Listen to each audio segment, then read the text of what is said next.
Welcome to Arts Alive with special guest magician Darin Martineau.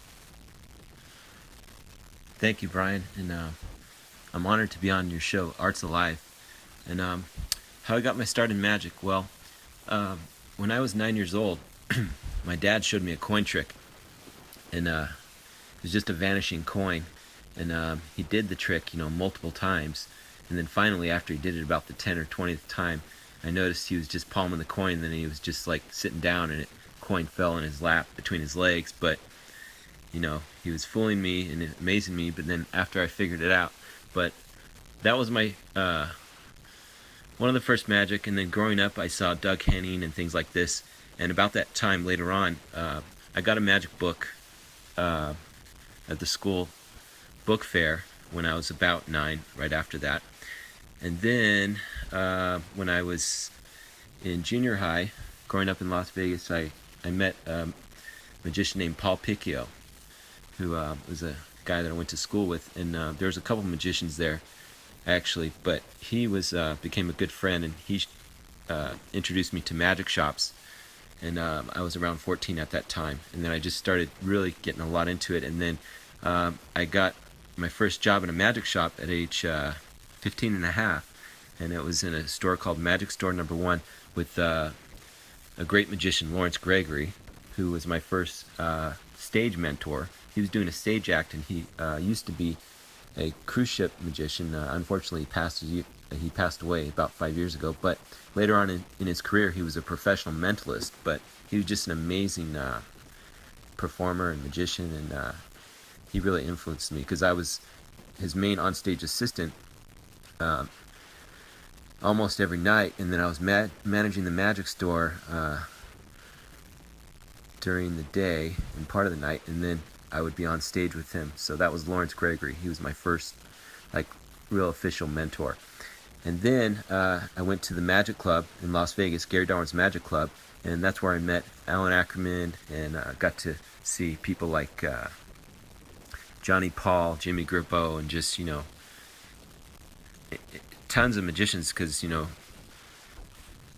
lots of them did lectures there and everything like that, and a lot of good friends with a lot of different people, what we call the Magic Mafia. There was Joey Burton, there was Apollo Robbins, there was Chris Randall, there was a whole bunch of magicians there. So it was really incredible way to learn. That's how I got my start. As far as writing books, I've written about a dozen books, because I wrote a lot of things. My first one was Scotch and Soda, which was for Houdini's Magic Shop, and then I wrote several books in there. But then I started writing my first lecture notes, and I call that Fine Art Magic, but I have those on my website as well. But yeah, I'm still writing books. Just a couple years ago, I wrote what I call the Surreallusion System, which is a really incredible project, because I've taken all these years of research and development and put it into it. And that is, it's not just a theory book. It's actually, for beginners, intermediate, or advanced, but it's a really great system where there's a checklist and there's principles in there and everything like that. So, Neo Magic Artistry is one of my favorite books, and I wanted to do kind of like my own modern version of that. So that's what sparked my Surreallusion System, which is my membership site, and I have several projects that I'm working on now. I was going to make a big, large book, but I'm breaking them down into separate projects, for cards for beginners, and then beginner to intermediate, and then separate books for advanced. I'm doing a lot of video projects right now, but I also am working on some PDFs, books, online books, and stuff like that, with cards, close-up, and several different projects that I'm working on, yes. As far as my favorite magicians, of course, my mentor, Alan Ackerman, he's always been one of my favorite, because he's so creative and so original. I like people like Jerry Andrus, Jeff McBride. I really like his card act. I think he's got one of the best card acts for the stage act, and his Miser's Dream.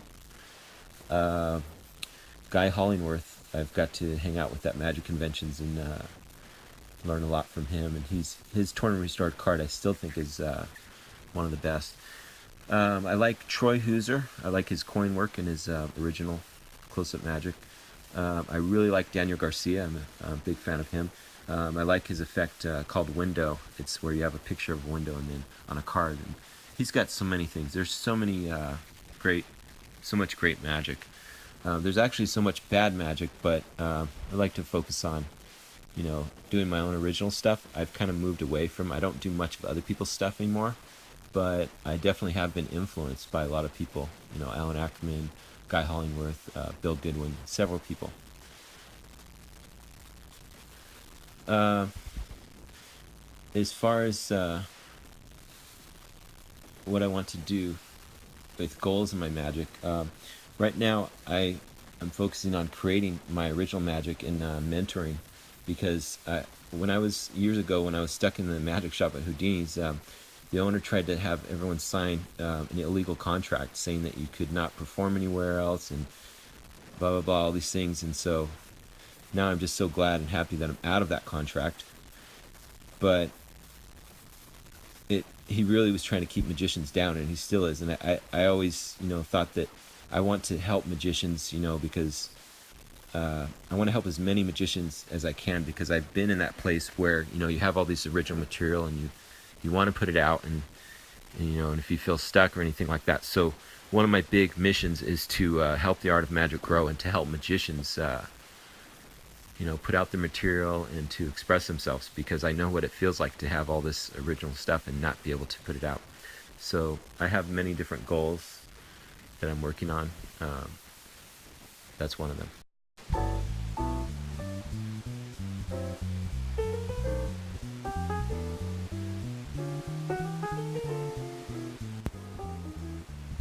I want to thank my special guest, magician Darin Martineau from Las Vegas, for being my first guest on Arts Alive. Thank you.